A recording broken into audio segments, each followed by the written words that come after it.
you for your leadership. Thank you, Secretary Hargan, for being here. Secretary Hargan, you worked for President Bush, is that correct? I did. And you were there during his tenure and when he was doubling NIH funding, is that correct? Yes, I was. You probably remember that President Bush ran saying that we need to double the NIH budget in 5 years. Do you remember that? Yeah, we were, I believe, continuing over a doubling that was taking place at NIH. Yes, no, it's kind of you to give President Clinton credit. He started it, and then President Bush continued it. Are you aware that when President Bush took over, the NIH budget was $17 billion, and when he left, the NIH budget was $28.6 billion? I'll defer to your numbers on the past numbers for NIH.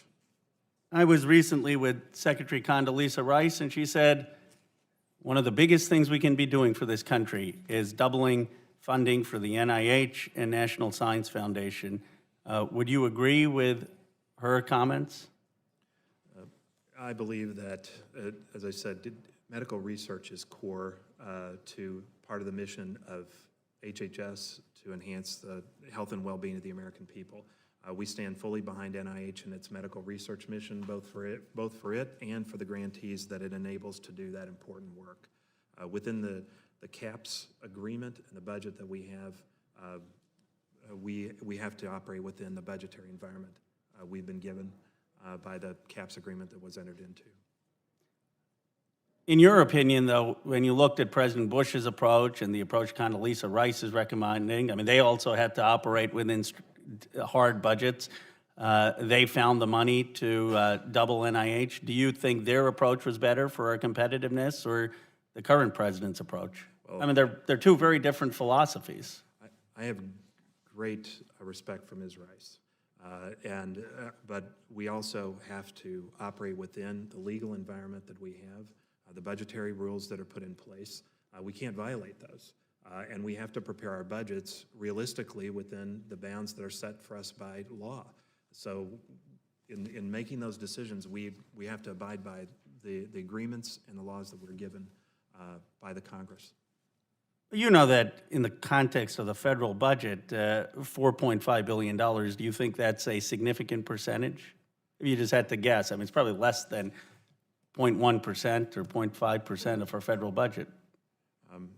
And we're attempting also within the NIH budget to preserve focus on a lot of the important focuses that we have within opioids, within pediatric cancer, within the HIV epidemic. To focus within those and to save those areas within NIH, apart from the overall budgetary environment that we're in, a tough budgetary environment dealing with the CAPS agreement. Well, would it be fair to say that President Bush and Condoleezza Rice put a higher priority on the National Institute of Health than this current president? Well, President Bush was not operating in an environment where there were discretionary caps. And so there were sort of fewer restrictions on this, but we have to operate in an atmosphere of discretionary caps. Would you say that, maybe we were meeting President Bush, and he asked you, do you think President Trump has as much of a priority on the NIH? What would you say to him? I would hope that President Bush would understand, as we've just talked about, which is that in an environment with no discretionary caps versus an environment with real discretionary caps, you have to operate in those areas. Do you think there were hard decisions made in the budget under President Bush? I was in leadership at HHS at that time, and we had hard decisions to make. And we have hard decisions to make here, and hopefully we've made them as thoughtfully as we can for your consideration when you're working through the budget. So you stand by the $4.5 billion NIH funding cut and the $897 million cut for National Cancer Institute. Given your experience, your service in the Bush administration, your views with Condoleezza Rice, and her basic view that we ought to be doubling in, she understands the budget constraints. I'm just trying to understand, and I mean this with respect, are you defending this because that's your job? You work for the president, he gets to set the direction?